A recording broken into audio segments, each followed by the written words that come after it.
Hello and welcome back to our 1.21 modded Vanilla Plus Let's Play series. I'm Em, and in today's episode, we're setting up everything we need to make village building and survival a smooth and easy process.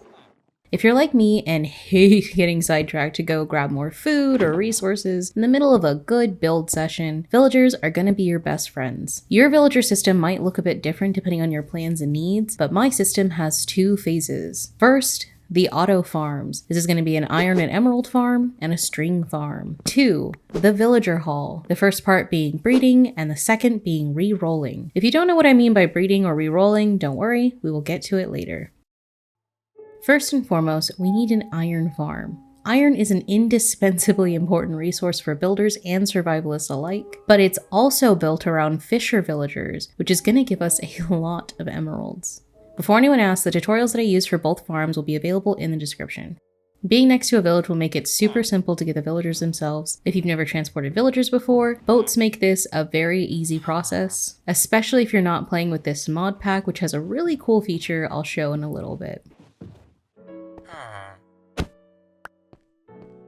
If they're not jumping in right away, don't worry about it. They'll go in as soon as the sun sets and they sense danger. This farm took the bed I was planning to use, so I spent the night down in the mine. The only thing I really wanted down here were these cobwebs, since you needed string to start the string farm.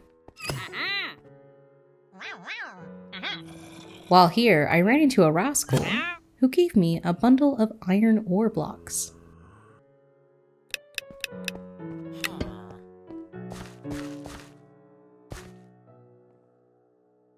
We had a whole bunch of excess string, so I used it to gather some emeralds from that fisherman villager, and then made an emerald block to lead the other villagers we needed into the farm. This is the feature I was mentioning from the mod pack. I think this is such a genius touch, but that could just be my laziness talking. Now let's talk about the idea of iron farms. Iron farms are built around the mechanic of iron golems spawning to protect villagers from hostile mobs. The area is covered in dirt pathing. This forces the golems to spawn in the, end-of-life chamber, where water pushes them into a glob of lava. A hopper and chest setup catches all of their dropped loot, so it's super easy to get to your new items. It'll be pretty easy to set this one up. It only requires a few building blocks and barrels.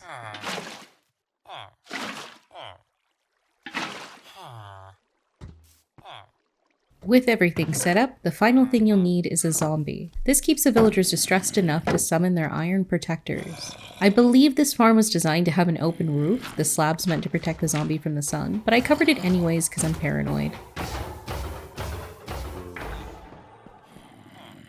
To start the build of the string farm, you're going to dig out a 4x5 area. And then you just add in your string, and voila, you're done. No, but seriously, this guide series is about thinking in concepts of what you'll need for your village, not how to build the builds themselves. The actual tutorials for these farms will be in the video description. The string farm produces an insane amount of string per hour, which we'll use to trade with the fishermen for emeralds. This trade is a foundation for having the emeralds to buy whatever you want, zombification discount or no. With both farms working perfectly, it didn't take long to get stacks of iron or string, and by extension, emeralds. I wanted to take a break from villager work and went out to gather some materials for my build plans. I was going for a very dark oak, black glass, and stone-based kind of palette.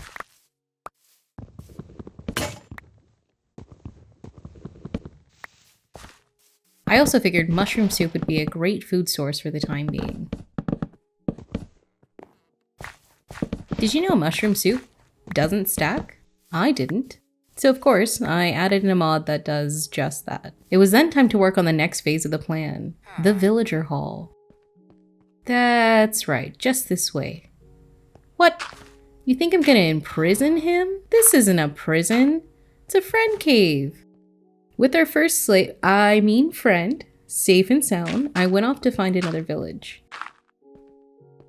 This was a bit on task, bit off task. I was looking for job blocks and there was a blast furnace, but I mainly wanted the waystone to easily get from our otter farms to the main base.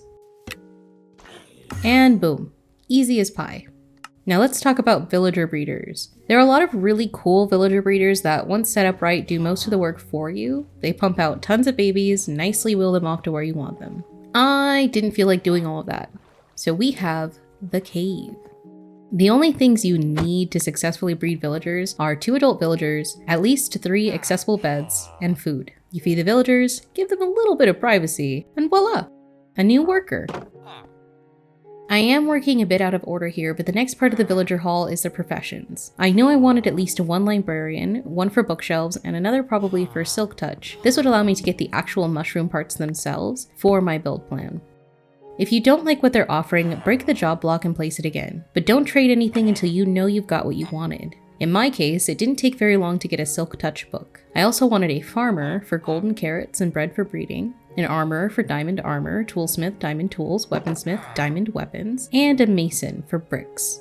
6 villagers, and it all started with these 2.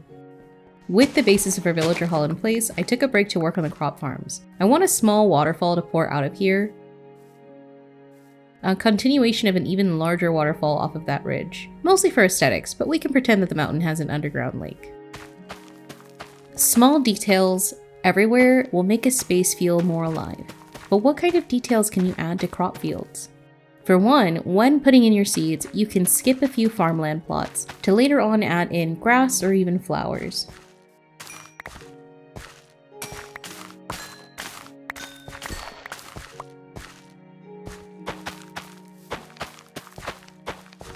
Once some wheat had grown, I used it to make bread for our villager breeder, and after that baby grew up, I made it a farmer.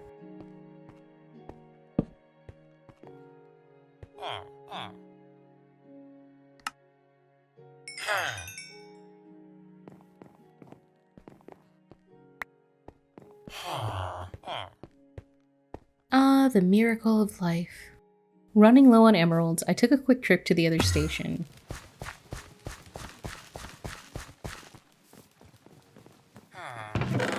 I did notice at this point that my iron farm was not working anymore. If the zombie is too close to the villagers so they never take the time to lay down in their beds and sleep, they're gonna stop summoning golems. So all I did was go in there, pull the zombie back a little bit, especially since I added in that roof, and it started working again just fine.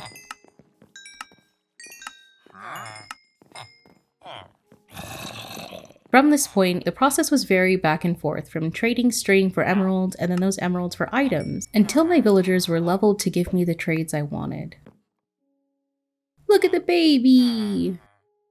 For this to work, it is really important you have more beds than villagers wherever it is you're trying to breed them. Back on my distraction grind, I took a quick trip over to the crop fields. Another neat way to add some detail to your farms is to mix up your crops. This can be done randomly, but I prefer rows. I believe this actually makes them grow faster, but don't quote me on that. And we're back in the villager cave! Did I forget to mention you gain a lot of XP when leveling your villagers? They really are one of the most overpowered resources in the game. Now I know there's some discussion about them getting ruined with each update. I don't know. I'm still pretty happy in 1.20.1. So how can you improve on this? Like I mentioned, there are a lot of awesome tutorials out there for more automated and contained systems. I plan to let these guys roam free in their own little workshops and homes as the life of my village once it's built. For now, they're happy in the cave. But you can also dramatically reduce the cost of the trades by turning them into zombies and then curing them, or giving them emerald blocks. To get more technical information and more in-depth and clear tutorials, I really recommend iCraftMC for pretty much anything Minecraft related.